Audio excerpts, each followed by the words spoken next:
대조적입니다. 그러니까 대형주의 대표적인 게 반도체 그리고 자동차잖아요. 자동차, 삼성전자 반도체 실적 나고 나서 보면은 흐름이 비슷해요. 자동차는 더 올라가기에는 힘들어 보이는데 그래도 워낙 이익이 좋으니까 더 가보려고 그러고 반도체는 워낙 실적이 안 좋으니까 더 내려가는데 불구하고 한마디로 감산이라는 그 카드를 강하게 내밀다 보니까 생각보다 버티면서 그 다음에 미래를 미리 보려고 하는.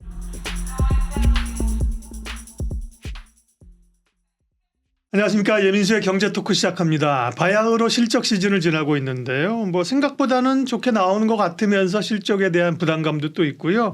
실적 관련해서 또 투자 아이디어 오늘 유니스토리 자산운용 김장렬 본부장님 모시고 말씀 나누도록 하겠습니다. 어서 오십시오. 네, 안녕하세요. 반갑습니다. 원래 지금 실적 안 좋을 때잖아요. 그죠? 그런데 그렇죠. 예. 미국은 빅테크들 실적 나오는 거 보니까 일단 미국의 대형 은행주들 그죠? 네네. 그다음에 저희 빅테크들은 실적이 좋게 나오던데? 뭐 섞여 있습니다만 네. 뭐 나쁘다고 할 수는 없는 거니까요. 그러니까요. 예. 나쁘지 않게 좋게 나오는데 네네, 예. 국내가 이제 더 관심인데 네네. 국내 기업들은 지금 실적 여태까지 뚜껑을 열어보면 어떻게 평가할 수 있나요? 대조적입니다. 대조적이다. 그러니까 대형주의 대표적인 게 반도체 그리고 자동차잖아요. 어디가 좋고 어디가 나빴을까요? 넘버만 보시면은 자동차가 엄청 좋게 나왔잖아요. 네네. 완전 서프라이즈였어요. 그렇죠. 그래서 기아, 현대차가 먼저 나왔죠. 네, 현대차, 기아가 상당히 좋게 나왔고요. 잘 팔렸고 가격도 좋았고 Q도 좋았고 P도 좋았고 그죠? 비용도 안 썼고 그래도 팔리고 유일하게 아쉬운 점은 뭐라 그럴까요? IRA로 혜택을 받을 수 혜택을 좀 있는 못 받았다. 그렇죠. 그렇죠. 네, 그게 좀 아쉬운 점인데 그거를 완전히 그거를 저리 가라 하고도 남을 정도의 실적이 나왔어요. 네. 환율도 도움이 됐고요. 그렇죠. 그래서 어떻게 보면은 뭐 금상첨화고 뭐 더할 나위 없이 좋다라고 생각할 수 있거든요. 근데 일단은 결론적으로는 기아하고 현대차 실적이 좋았습니다만은 2분기는 더 좋을 것 같아요. 2분기까지는 더 좋을 것 같아요. 하반기는 여러 가지 변수에 따라 가지고 워낙 상반기가 좋다 보니까 더 좋을지 굳이 얘기하면 조금은 좀 수그러들을지 고민은 약까리까리한 거죠. 그럼에도 불구하고 실적이 워낙 잘 나오고 그러니까요. 밸류가 싸요. PER이 뭐 6배, 5배, 5배. 항상 싸다.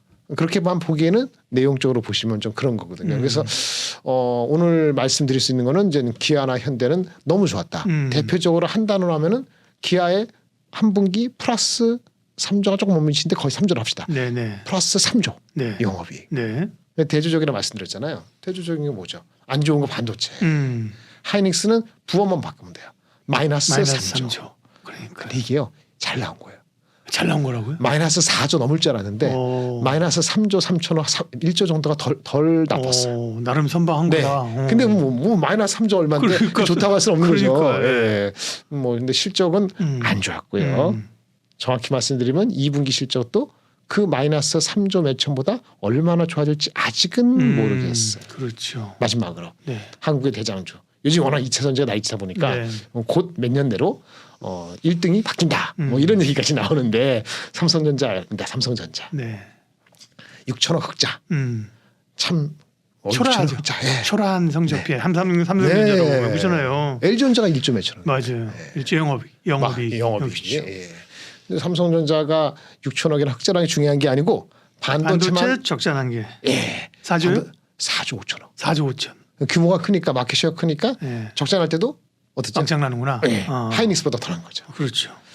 근데 주가는 말이죠. 예. 그 실적 둘 다 자동차, 삼성전자 반도체 실적 나고 나서 보면은 흐름이 비슷해요.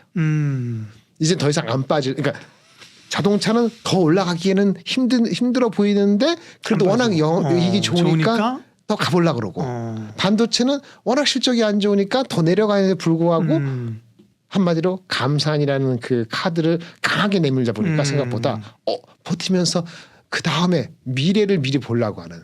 그래서 오늘의 주제는 이렇습니다. 지금 실적을 볼 것이냐. 미래 3년도 말고 한 3개월, 6개월, 9개월 그러니까 연말까지 연말의 실적을 땡길 것이냐. 지금 실적에 초점을 맞출 것이냐에 따라서 주식에 대한 포커스가 달라질 것 같습니다. 사실은 미래 실적을 봐야죠. 그렇죠. 그렇죠. 주식이라는 게. 그러니까 어려운 게 투자가 서프라이즈가 나와서 호실적이 그죠? 네네. 그럼 주가 올라야 되는데 경우에 따라 주가 빠져, 그죠? 네, 그럴 수도 있죠. 그다음에 어닝 쇼크가 나왔어. 실적 엄청 안 좋으면 주가 빠져야 되는데 그때 올라, 그렇죠? 네네. 이런 게 사실 그 아주 꽤 있는 그죠 시장에서 맞아요. 그죠? 네, 네, 흔하죠. 그런 상황이에요. 맞습니다. 그 이익은 사실은 지난 이익은 재무제표상에 찍힌 이익은 과거 이익일 뿐 그렇잖아요, 그죠? 맞습니다. 공표하면 네. 이제 미래 이익을 봐야 되니까 지금 말씀하신 걸 보면 자동차가 나쁘다가 아니라 그렇죠. 네네. 그 2분기까지만 몰라도 하반기로 본다면 그러면 지금 적자는 삼전이나 하이닉스가 주가 측면에서는 더 우리할까? 좋은 거 아닌가요? 그렇죠. 네. 일단은 기울기로 따지면 뭐 제가 반도체를 자동차보다는 더 많이 했기 때문에 네. 그렇게 저도 쓸 힘이 약간 있다고 볼 수 있는데 네. 일단은 무기가 있는 거죠. 반도체는 감산이라는 무기. 이게 얼마나 강력히 효과를 정확히 언제쯤 발휘할까. 앞전에 말씀하신 것처럼 자동차는 실적이 좋은데 2분기가 좋고 하반기 헷갈려들었잖아요. 네. 하반기까지 좋으면 어떡하죠? 하반기까지 좋으면 더 가는 거죠. 그렇죠. 근데 하반기까지 좋을 수 있는 가능성은 뭘 보고 알 수 있을까요? 오늘 그 얘기를 잠깐 해드릴게요. 자동차가 하반기까지 좋을 가능성들. 뭐 기본적으로는 차가 잘 팔리느냐. 그렇죠. 그거 아닐까요? 네, 뭐 네. 왜냐하면 IRA야 당장 뭐 받기는 어려운 그렇죠. 거고, 네. 그죠? 그러면 이제 가격은 꽤 요즘 이제 올라가죠. 덤핑으로 하진 않잖아요. 네, 안 높은 하죠. 가격이니까 결국은 판매, 북미에서의 판매 뭐 그런 거 아닐까요? 맞습니다. 근데 한마디로 말씀드리면 아까 자동차에서는 반도체에서는 감산을 그렇죠. 얘기했고 키워드를 자동차에서는 브랜드 파워. 브랜드 파워. 그러니까 지금 좋은 단어네요. 현대하고 기아를 좀 다르게 보려고 하는 자동차 애널리스트 입장에서는 같은 넘버 숫자라도 밸류에이션을 조금 높여주고 싶어하는 욕구가 있어요. 현대에 대해서. 네, 현대 기아 둘 다. 그 애널리스트 리포트를 보면은 그런 게 묻어나거든요. 그 얘기도 제가 좀 해드릴 거예요. 그거를 우리가 투자자들이 어떻게 받아들이냐에 따라 가지고 2분기로 끝이 아니고 좀 더 갈 수도 있어요. 그래서 저는 봤을 때 그 현대 기아차의 그 브랜드 파워가 계속 이어질지, 네. 그다음에 삼성 하이닉스가 감산하는 효과가 언제 날지에 대한 것이 4, 5월 달 지금보다는 한 7월, 8월 달에 조금 더 선명해질 것 같거든요. 둘 다. 네. 그래서 여름 지날 때까지는 매크로가 그 미국이 난리치는 매크로가 아주 크게 흔들리지 않으면 둘이 같은 방향으로 갈 거예요. 좀 더 상승하기를 바라는 마음인데 빠지더라도 뭐 자동차는만 한 10% 빠지고 반도체는 뭐 안 빠지고 이러진 않을 것 같고 한 여름까지는 그 브랜드 파워하고 감산의 효과의 강도를 가늠하는 시점까지는 몇 개월 더 남았다 이렇게 보여져서 한국 장을 영향을 미치는 거는 한국 장에는 괜찮다 버텨줄 거다 자동차와 반도체가 둘 다 협동하는 건 아니에요 전혀 관계 없습니다만 네.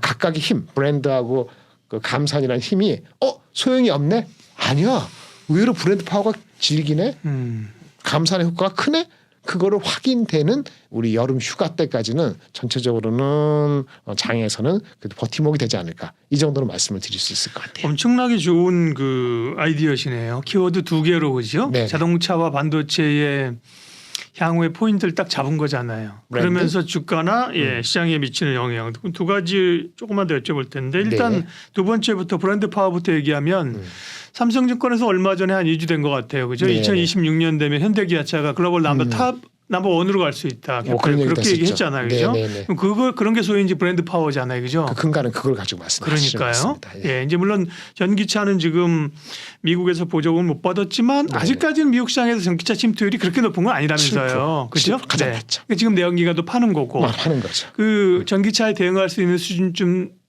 되면 미국에서 이제 공장 가동할 거고 그죠? 그렇죠. 한 1년 정도 지나면은 그러니까 1년 그 현대기아차가 나오고. 브랜드 파워가 높아진다. 높아진 것이 네. 전기차로 연계될 가능성이 없지가 않고 네. 원래 이제 나쁘게 보는 건 이건 별게 아니야. 근데 별개가 아닐 수도 있지 않을까라는 생각을 갖게 하는 실적이었다. 이렇게 되는 거죠. 네. 그런 측면에서 그거를 가늠하는 데 있어서는 마치 반도체가 감산했는데 감산 효과라는 것은 감산의 절대적인 20% 30%그 절대적인 수치도 중요하지만 네. 거기에 반응하는 누구죠? 반도체 사는 고객들의 수요의 이 변화하고 이렇게 맞물려 가는 거잖아요. 그렇죠. 네. 그러니까 지금 5월이니까 5월, 6월, 7월 한 3개월 정도 되면은 웨이퍼를 투입해서 나오는 시점까지 보통 3개월이니까 감산을 하고 있어요. 그러면 3월 달부터 했어. 2월부터 했어. 그러면 5월 달, 한 6월 달까지 지켜보면 알 수 있네. 라고 똑같이 생각을 할 거기 때문에 판가름은 빠르면 6월 달, 늦으면 7월에서 8월 넘어갈 때는 판가름이 난다. 예, 그렇게 해서 상당히 분기점은 그렇게 올 것 같아요. 아이러니하게도 미국의 금리 인하 여부도 그때쯤 나타내지는 시점이게 되겠네요. 반도체를 이렇게 웨이퍼를 집어넣어가지고 그거를 이제 뭐 이렇게 뭐 여러 가지 공정해서 시각하고 증착하고 뭐 깎고 판테 그게 그래서 이제 소위 이렇게 반도체 제품이 나올 때까지 3개월이나 걸려요. 3개월 걸립니다. 아 그렇구나. 그렇게나 오래 걸려요? 공장이 다 있고 네. 장비가 다 있고 그러니까. 숙련된 사람이 다 있고 그래도 아무 문제 돈도 문제 없고 네. 그렇죠? 전기 안 나가고 물 안 부족하고 그렇죠. 그래도 3개월이죠. 저희는 그냥 공장이 이제 어쨌든 간 하루 이틀은 안 될 것 같지만 라면 만드는 거 다릅니다. 아 그래도 심정적으로는 쭉 넣으면 뭐 이게 쭉 공장으로 가면서 예를 들면 뭐 사실은 뭐 그날 여기서 넣으면 나오는 거 아니야? 혹은 며칠이면 될 거라는데 와 그 과정 그러니까 중간에 한번 멈췄으면 그 큰일 난다는 게 그 얘기구나. 임팩트가 크죠. 그러니까 대만 같은 데 가끔 정전 나가지고 뭐 딱 멈췄으면 아니면 뭐 저기 뭐 지진 나고. 그러니까요. 그러면 지난번에 그 오스틴에선가 또 뭐 지진 나고 그래갖고 멈췄었잖아요. 그러면 그때는 오스틴에서는 추워서 그래서 전기가 나갔죠. 그러면 생산 라인 멈춰버리니까 그 파장이 그래서 큰 거구나. 네, 큽니다. 네네 알겠어요. 그럼 이제 감사한 얘기만 좀 더 끝내면 그것도 중요한 얘기예요. 감사는 얼마만큼을 감사를 할 것이냐를 시장에서는 중요시하는데 그것도 중요하지만 반응하는 그 커스터머들이 어떻게 반응하냐가 그렇죠. 다르다. 상대방. 그럼 어떻게 할 수 있어요, 그거는 그러면? 그거는 현물 가격이죠. 근데 현물 가격이 현물 시장이 작지 않습니까? 우리 스팟 마켓이라고 그러고 바로바로 뭐 일본어서 그렇지만 중개인을 일본어로 낙가마라고 하는데 중개인이 예전에 뭐 10년, 20년 전에는 그 시장에서의 그 중개인 낙가마들의 움직임이 한 20%까지도 가기도 했다고 그러는데 지금 10%가 채 안 됩니다. 대부분은 그러니까 뭐 고정 가격이나 그렇죠. 장기 계약이고 그죠? 한 달에 한 번 또는 석 달에 한 번씩. 근데 시장에서 정말 필요해서 사고 이런 게 현물 가격인데 그게 어쨌든 수요를 저 가격 측면에서만 보면 더 밀접하게 반응한다는 말씀이시잖아요. 그렇죠. 예. 그래서 현물 가격은 바로바로 사는 거니까 뭐 홍콩, 싱가포르, 뭐 대만에 있는 흔히 그 딜러들 그런 사람들이 주고 파는 가격이 선행을 하죠. 그래서 요즘에 그 삼성전자가 벌써 감사일 실적 발표되고 이제 한 보름 한 열흘 한 5일 일주일 됐죠. 현물 가격 매일 발표가 돼요. 그 추적하는 그 사이트가 있어서. 딱 멈췄어요. 올라가지도 않고 내려가지도 않고 품목이 한 열 몇 개 있으면 어떤 거는 한 2% 오르고 어떤 거는 1% 빠지고 그 뭐라고 얘기하기 애매한 눈치 작전의 극심한 그 판단 되려면 어떻게 한다고요? 한 3개월 지나야 되는 거예요. 그러면 고정거래 가격도 완전히 새롭게 해야 되는 거니까 지금 가격이 좀 오르고 내려가는 것 자체는 임팩트가 뭐라고 얘기하기가 어렵고 여러 가지 스페큘레이션이라든지 여러 가지 자기네 해석을 하는 그런 단계죠. 와 재밌네. 실적 얘기해서 3조 이익이 난 그냥 단순하게 얘기하는 거예요. 3조 이익이 난 기아가 좋을 것이냐 3조 적자 난 SK 하이닉스가 좋을 것이냐. 일률적으로 말하기 어렵다. 그죠? 혹은 말씀하신 것처럼 하나는 잘 가고 하나는 빠그러지지 않고 그죠? 두 개가 각각의 요인에 의해서 한 2분기쯤에는 그죠? 같이 궤를 그죠? 장이 안 좋으면 같이 무너질 수도 있고 그죠? 각각의 요인에 의해서 같이 시장을 주도할 수도 있고. 맞습니다. 시장의 수급을 끌어당길 수도 있고 아니면 최소한 버팀목을 할 수 있는 정도로 두 가지 중에 어느 쪽의 가능성이 높다고는 얘기하기 어려워요? 저는 무너지지는 않는다. 그러니까 브랜드 파워고 감산 효과에 대해서 아닙니다. 브랜드 그까짓 거 아무것도 아니에요. 아니면 뭐 감산 그거 오죽했으면 감산은 그렇게 할까요? 이렇게 보는 사람들이 물론 있겠죠. 근데 그런 사람들이 주종을 메이저로 부각될 가능성은 거기도 증거가 없기 때문에 한 6월 달 갈 때까지는 최소한 또는 여름 갈 때까지는 흐름상으로 나빠 보이지 않습니다. 우리가 이제 시장의 주도주를 얘기할 때 과거에 여러 개가 있었잖아요. 그죠? 그 중에 이제 뭐 차화정도 있었고 최근에 뭐 태조 이방원도 있었지만 요즘은 2차 전지뿐이었죠. 2차 전지. 그 전에 이제 아주 꽤 오래된 것 중에 이제 전차 군단이라고 있었잖아요. 전차 그죠? 맞아요. 예를 들면 반도체 중심으로 해서 IT가 가고 자동차가 가면 제2의 전차 장세가 나타날 수도 있는 거예요. 그죠? 두 가지인데요. 전차 군단 나왔을 때 정확히 기대는 안 나지만 IT의 근본적인 새로운 수요를 창출하는 성장 동력에 대한 사람들의 믿음이 생긴 거예요. 요즘은 그런 게 없잖아요. 휴대폰들은 그런 게 나와야 되는 게 MR 뭐 현실 MR 기기, AR, VR, 애플이 6월달에 저번에 한번 말씀드린 것 같은데 그런 거가 없었단 말이에요. 근데 예전에 그런 게 나왔죠. 그렇죠. 그리고 자동차는 생기고 맞아요. 그 자동차는 언제 그렇게 했냐면은 자동차는 한마디로 일본이 주춤할 때 우리의 소비 능력, 글로벌 시장에서 소비 능력에 대해서 현대차 기아가 value for growth, value for money. 그러니까 가성비가 좋은 자동차라는 개념으로서 소비자의 심리를 자극한 거거든요. 전기차가 별로 없을 때. 그러니까요.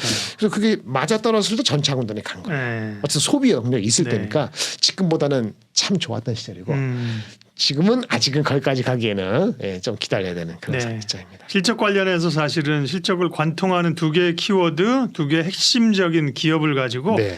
1분기 실적 중간 시즌을 지나는 상황을 점검을 해 주셨습니다. 김장열 본부장님께서 도와주셨습니다. 고맙습니다. 네.